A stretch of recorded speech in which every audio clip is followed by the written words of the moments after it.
Consider this cartoon, published on November 6th, not in just any outlet, but by an award-winning cartoonist in the Washington Post.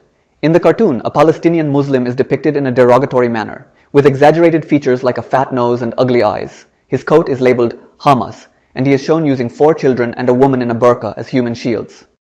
This imagery is potent and could significantly influence perceptions in America. Despite this depiction, the Israeli military has yet to provide conclusive evidence that Hamas is systematically using human shields. On the other hand, there are documented instances where Israeli actions have resulted in the deaths of premature babies. However, Western cartoonists like Michael Ramirez seem to disregard these facts in their work. Their cartoons are designed to popularize a specific narrative, portraying Palestinians as animals and as using human shields. Such portrayals implicitly suggest that these people, being capable of killing children, they have no right to live. Disinformation is not merely about falsehoods. It's about crafting a negative image of a society to facilitate their expulsion. The ultimate aim of such disinformation is to justify acts of genocide, ensuring that the injustices spanning 40-45 years are obscured. This strategy aims to desensitize the world to the suffering and deaths of Palestinians, portraying their destruction as a necessary act of self-defense. In recent days, the flow of news from Israel and Gaza has intensified, attracting global attention. It is getting more difficult to find out the truth. Reports of 40 children being decapitated are circulating. There are allegations of systematic abuse against women. Claims have been made about Hamas operating an extensive network of tunnels beneath hospitals. Accusations suggest that Hamas is conducting attacks as part of a global jihad conspiracy. Contradictory information is also emerging, with some sources claiming that the reports of Palestinian casualties are exaggerated, that the children are unharmed, and the distressing images being circulated are fabricated. War is not fought with missiles, guns, and swords. It is fought with ideology, thought, and narrative. This has always been the practice, be it World War or Cold War. The information warfare has been upgraded with modern communication tech and has become more important than before. It won't work with just missiles. It is very important to know who is winning and who is losing. The 7th of October, the Hamas attack, was a heart-wrenching event, but the most global outrage and media coverage was definitely on one incident, the incident where Hamas allegedly beheaded 40 small children. The mainstream media covered this report on the front page. US President Biden expressed his disappointment. We now understand that previous reports were unverified. An Israeli soldier's statement was hastily reported as fact without the essential journalistic step of cross-verification. Today, such unverified information may still linger in your mind. But consider the possibility of this news also being incorrect. You might wonder about the impact of such errors. The fact is that Hamas did an attack. Hamas killed more than 1,000 people. Now, if that number is 1,200 or 1,400, what difference does it make? I raise these points because discussing them might lead to accusations of anti-Semitism. Raising even a few questions can lead to boycotts or attacks, potentially costing you your job. Yet, in today's discussion, it's crucial to analyze who controls the narrative in the Israel-Palestine conflict. The world's perception, influenced not by bombs, but by narratives, will shape the conflict's outcome. Both Israelis and Palestinians strive to sway global opinion. Palestine feeling abandoned by Arab nations and the UN.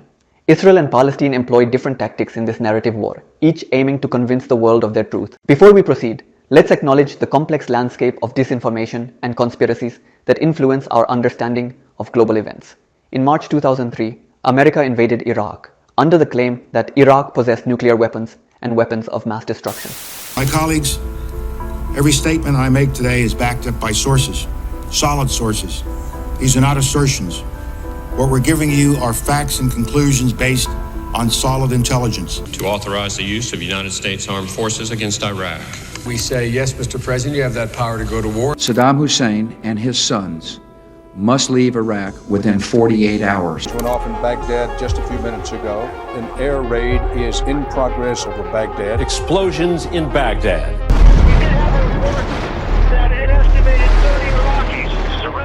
In the early stages of military operations. This conflict resulted in the tragic loss of approximately 200,000 Iraqi lives, a sobering figure that underscores the gravity of the conflict, especially given that the alleged weapons of mass destruction were never found.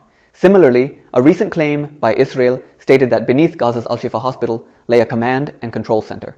Following this, the hospital was bombed, resulting in a catastrophic loss of essential services like electricity and water. Yet, the existence of the claimed command center remains unverified. Tragically, this event led to the loss of all patients in the ICU and the deaths of numerous premature babies. Despite these outcomes, accountability and apologies are still pending. The bombing has left Gaza City in ruins. US-made fighter jets and bombs were employed. intertwining with an information war designed to obscure the harsh realities of such actions. In this context, even voicing support for a ceasefire could lead to severe repercussions, including job loss or the termination of academic careers, especially in countries like the United States. This is particularly ironic, given that America is known as the land of the free and the home of the brave, where freedom of speech is constitutionally guaranteed. Yet, how has this narrative come to dominate? Disinformation is not just the spreading of fake news by a few individuals on social media platforms like WhatsApp. It's a carefully orchestrated strategy employed to manipulate public perception and control the narrative. Whoever controls the narrative essentially controls the perceived facts. In such scenarios, the consequences can be dire, potentially leading to the decimation of entire civilizations or the occurrence of genocides, without the wider world recognizing or intervening against such atrocities. People may even refuse to believe in the existence of such massacres because the narrative has been so tightly controlled and manipulated. It's crucial to note that this issue isn't confined to the Israel-Palestine conflict. Throughout the world, we see this pattern repeating, where control over the narrative shapes our understanding and response to global events. The goals of disinformation are multifaceted. First, it aims to discredit the target, creating a scenario where even their legitimate claims are doubted. Second, disinformation seeks to dehistoricize its target, focusing only on a single incident while ignoring the broader historical context, thereby portraying themselves as the sole victims. The third, and perhaps most insidious aim, is to dehumanize the opponent, reducing them to less than human in the public eye, thereby nullifying the relevance of human rights in this context. This tactic is not new.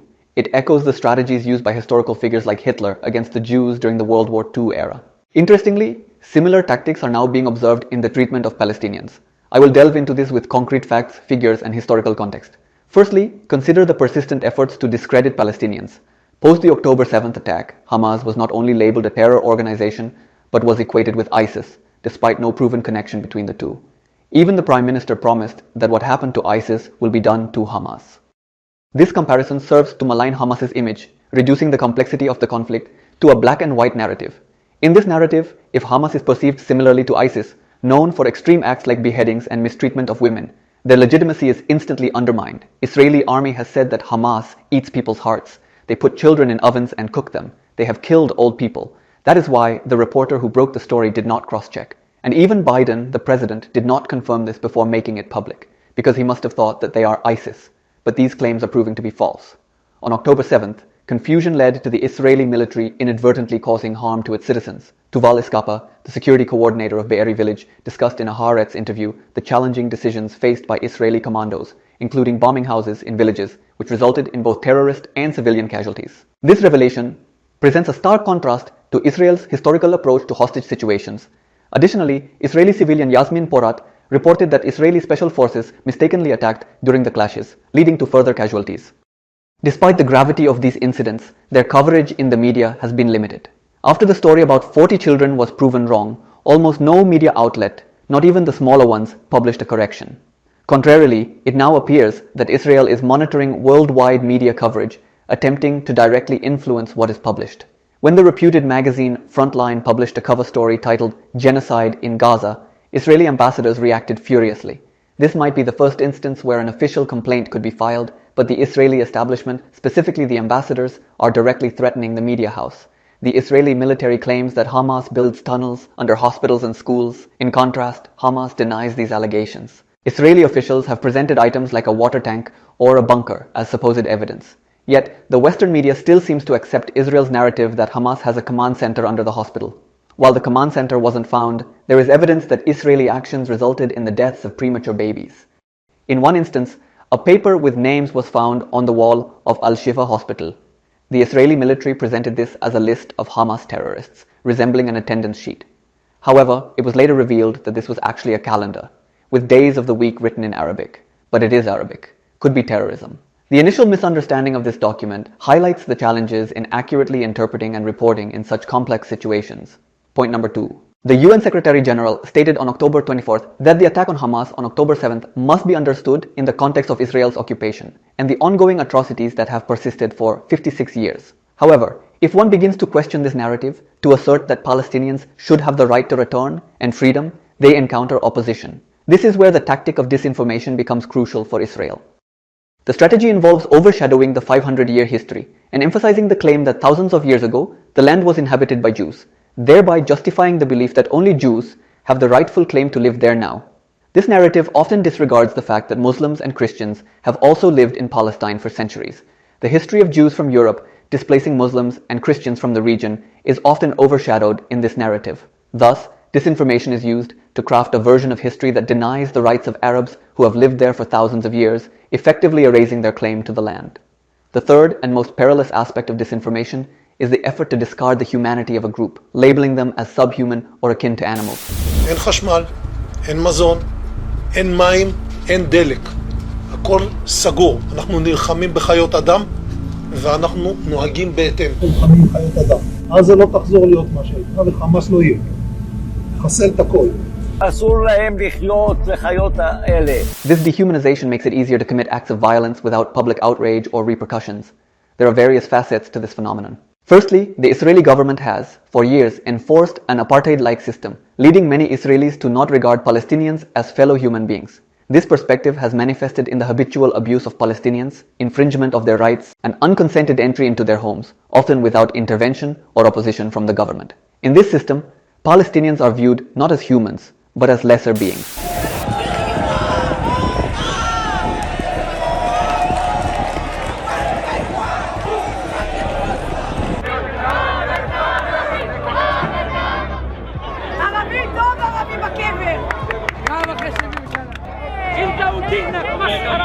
It's important to note that no society commits acts of genocide accidentally. Such atrocities require extensive groundwork and effort, including years of inundating the populace with disinformation and propaganda, spreading deeply ingrained biases and hatred. This process is reminiscent of the strategy used by Hitler to dehumanize Jews prior to the Holocaust, where dehumanization was a precursor to extermination. In the future, such narratives may even frame these actions as liberating the Palestinians. A secondary objective of disinformation is to garner Western support for these actions. When countries like the US, UK, France, and Germany sell weapons to Israel, narratives are constructed to justify these transactions. These narratives emphasize democracy and human rights, posing a challenge. How can champions of these values support genocide? To maintain this image of democracy, controlling the narrative becomes crucial. Challenging this narrative risks being labeled anti-Jewish. In the current climate, even advocating for a humanitarian ceasefire can be construed as opposition to this narrative, potentially leading to significant personal and professional consequences. However, this tactic is not new. It's a continuation of an age-old system of information warfare involving discrediting, dehumanizing, and attacking dissenters. This pattern is evident in historical contexts. Consider apartheid South Africa, where black South Africans were dehumanized for decades. In France, observe the treatment of Algerians. In America, the actions in Vietnam. And in the UK, the portrayal of Irish freedom fighters. Each case involved creating narratives, stereotypes, and spreading disinformation. This strategy is an old colonial game. Recognizing and understanding this pattern is crucial in our current times. In 1937, during the Arab revolt in Palestine, there was a call to halt Jewish immigration from Europe, which Winston Churchill opposed, advocating instead for colonization. Churchill is quoted as saying, "I don't admit that a great wrong has been done to the Red Indians, black people of Australia. Nothing wrong has happened. A higher grade race has come in and taken its place." He also reportedly referred to some groups as animals and likened their religions to that of animals. Additionally, Churchill is often criticized for his role in a famine that resulted in the death of 2.5 million people, an event regarded by some as man-made. Despite these actions, Churchill is widely celebrated as a hero, contrasting with the vilification of figures like Hitler who committed similar acts. The situation in Palestine is complex, with accusations of Palestinians creating fake videos. However, some of these accusations have been proven false. The Palestinian narrative is so harrowing that it might not need fabrication to evoke empathy. This video aims to encourage viewers to critically evaluate what they consume on social media, questioning the narratives, truths, and agendas presented. This is the 7th episode focusing on the Palestinian issue, encouraging viewers to support the channel for its in-depth coverage, distinct from mainstream media narratives. Many thanks for watching. More episodes coming up. Through the lens of history, policy, and human endurance, we seek to explore the underpinnings of a crisis that reflects broader challenges in the international arena, offering a glimpse into the dynamics of power, alliance, and the indomitable spirit of humanity in the face of adversity. Subscribe, share your thoughts, and stay tuned as we delve deeper into the unseen realms of global politics, one story at a time. Together, let's aim for a world where voices of change resonate louder than the echoes of the past.